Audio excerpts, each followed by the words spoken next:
예, 오늘의 증시 브리핑 시작하겠습니다. 시장이 계속 갇혀 있는 그런 형태인데, 일단 그렇다고 빠지지도 않고 9월보다는 훨씬 낫잖아요. 여러 번 말씀드렸지만 10월에는 대체로 증시가 괜찮았던 패턴, S&P 500 지수가 10월부터 12월까지 올라가는 구도를 보이죠. 이거 이제 다우지수 월별인데 10월, 11월, 12월 월말로 갈수록 더 세지잖아요. 그러니까 10월에는 증시가 그런 대로 괜찮다. 그러니까 이제 어쨌든 슬금슬금 계속 올라가려는 시도를 계속 하게 되죠.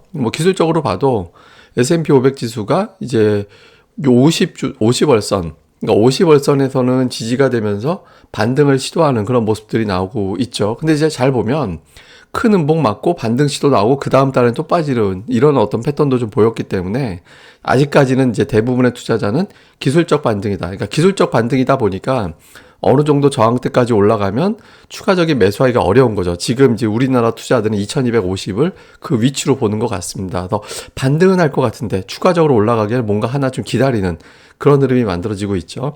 근데 어쨌든 지수가 괜찮은 흐름을 보일 수 있었던 동력으로는 문제가 됐던 것들이 조금 부드러워졌다. 그러니까 영국의 채권 금리가 계속 올라가다가 최근 들어서는 좀 안정되고 크게 빠지는 그런 모습이 나와서 유럽발 재료가 좀 진정된 것 같다.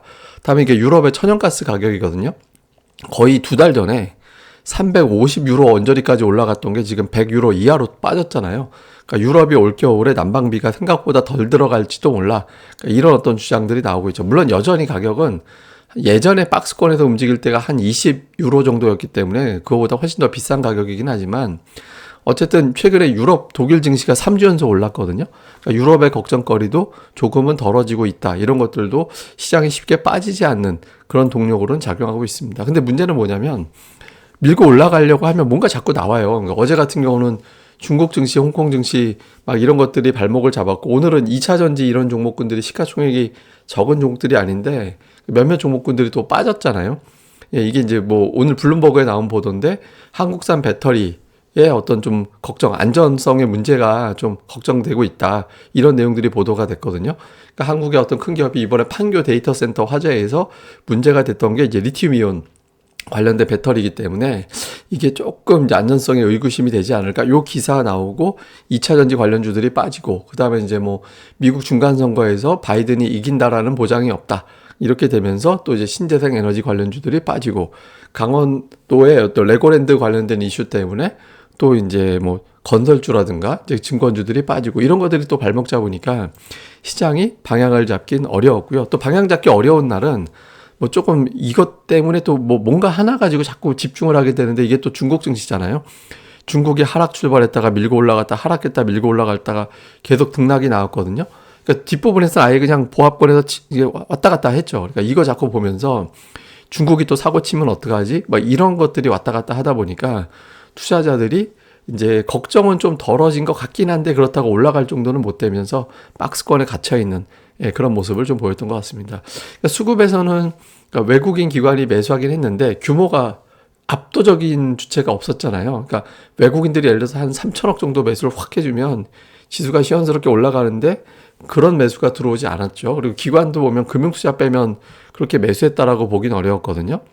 네, 그런데 어쨌든 매수하는 종목이 더 중요한데 이렇게 박스권에 종목 장세는 나오니까 종목들은 일관성이 있습니다. 최근에 SDI 추세가 상당히 강한데 어쨌든 SDI 매수가 상이고 포스코 케미칼 실적 종목이 있다라는 거 정도 있고 그 외에는 2차 전지와 어쨌든 2차 전지 관련된 종목군들 반도체 관련된 삼성전자, SK하이닉스 이게 이제 그대로 들어가 있죠. 그다음에 기아가 이제 매수로 들어와 있는 게 특징이고 그다음에 이제 기관 쪽에서 보면 역시 반도체 삼성전자, SK하이닉스 그다음에 이제 LG에너지솔루션, 그다음에 셀트리온 이런 것들을 이제 고르게 담았고 매도 쪽에서는 하나솔루션이라든가 자동차 쪽을 또 매도하고 이렇게 조금 업종별로 엇갈렸는데 삼성전자를 비롯해서 반도체와 2차 전지 관련된 종목군들이 아직까지는 매수 대상에 들어가 있다라는 게 업종 수급의 특징이고요. 코스닥 쪽에서는 이제 외국인 같은 경우는 보시면 업종이 좀 골고루 들어가 있긴 하죠. 근데 이제 약간 눈에 없던 종목군들이 몇 개가 들어온 게 있어요. 성화이텍이 나오는 게 있고 최근에 원익 QNC가 매수에 많이 들어가 있고 LX 세미콘이라든가 아비코 전자 이런 종목들이 매수 상에 잘 올라오던 종목이 아닌데 이런 종목들이 좀 상위 쪽에 들어왔고 반면에 이제 2차 전지 쪽이 조금 조절이 되는 그런 모습이고 기관 같은 경우는 양 주체가 셀트리온 헬스케어가 최상단이긴 한데 그 아래 보면 이전보다 IT 계열의 종목들이 되게 많이 들어왔죠. 예, 동진세미캡, 유진테크, 하나머트리얼즈, 하나마이크로, 원익 IPS, 원익 QNC 그러니까 이런 쪽으로 많이 들어와서 이제 반도체 관련주 쪽으로 좀 순환이 도는 예, 그런 모습을 좀 보였습니다. 그래서 2차 전지 관련된 종목군들이 이제 코스피에서는 매수지만 코스닥 쪽에서는 그러니까 이게 이제 롱숏이 되는 거예요. 하나 사면 하나 팔고 그러니까 이런 구도가 자꾸 되는 건데 오늘은 반도체 쪽이 그 매수 대상이 되면서 관련된 종목군들이 많이 올라갔다. 이제 이렇게 보시면 될 것 같습니다. 근데 이게 공통적으로 2차 전지가 됐든 반도체가 됐든 10월 이후에 외국인 기관이 매수가 계속 누적이 돼가고 있는 종목들이거든요. 그래서 그쪽 안에서 종목들을 자꾸 좀 찾아보는 것도 괜찮을 것 같습니다.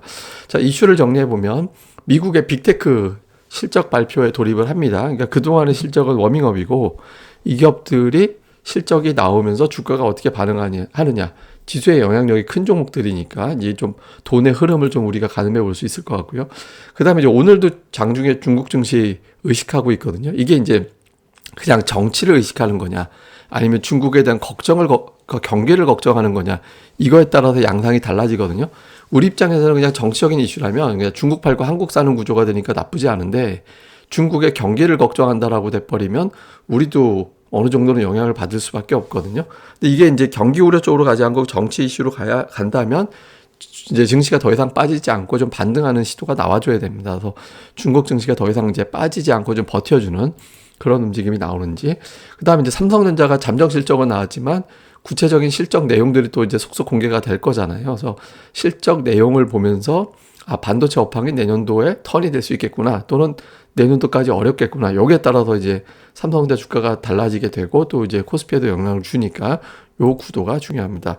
뭐 오늘 특징은 뭐 반도체 엔터 뭐 제약주 정도 움직였는데 이거 아까 설명을 드렸으니까 좀 생략을 하고요.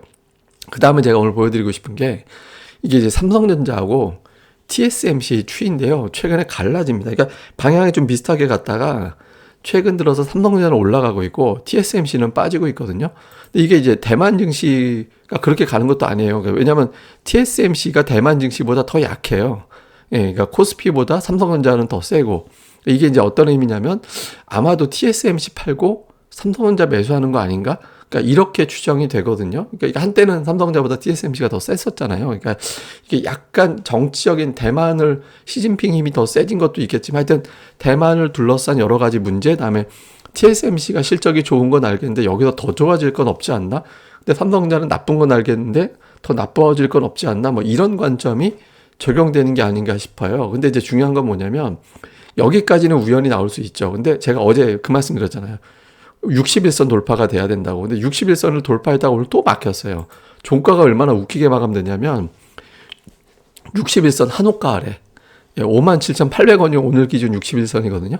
57,700원에 종가에 끝났어요. 쉽지 않다라는 거죠. 그러니까 삼성전자가 이거를 확실하게 돌파해주고 외국인들의 매수가 지속적으로 유입이 되면 아마도 제가 보기에는 이제 실적 바닥권에 대한 신뢰, 그다음에 TSMC 팔고 삼성전자로 넘어오는 수급 이런 것들이 겹치고 이게 들어오면 삼성전자가 주도주는 아니지만 지수를 방어해 줄 수 있기 때문에 종목 장세가 활발해질 수 있거든요. 그래서 그러니까 이런 구도가 어떻게 되는지 삼성전자가 여기서 탁 막혀서 끝나는데 이제 내일장에서 이걸 돌파하고 끌어올리는 동력이 다시 될지 이게 지금 2250을 돌파하지 못하거든요. 이렇게 되면 지수가 계속 2250을 돌파했다가 종가는 빠지잖아요. 그래서 요 구도를 좀 주목해 볼 필요가 있습니다. 뭐 나머지는 제가 또 내일 또 정리해서 설명드리는 시간 갖겠습니다. 예, 그럼 또 오늘 하루 잘 보내시고요. 저는 또 다음에 뵙겠습니다. 이 방송 구독하기, 좋아요까지 좀 부탁드리고요. 그리고 네이버에서 고릴라 리서치 검색해 주시고 많은 방문 가입 부탁드립니다. 예, 그럼 감사합니다.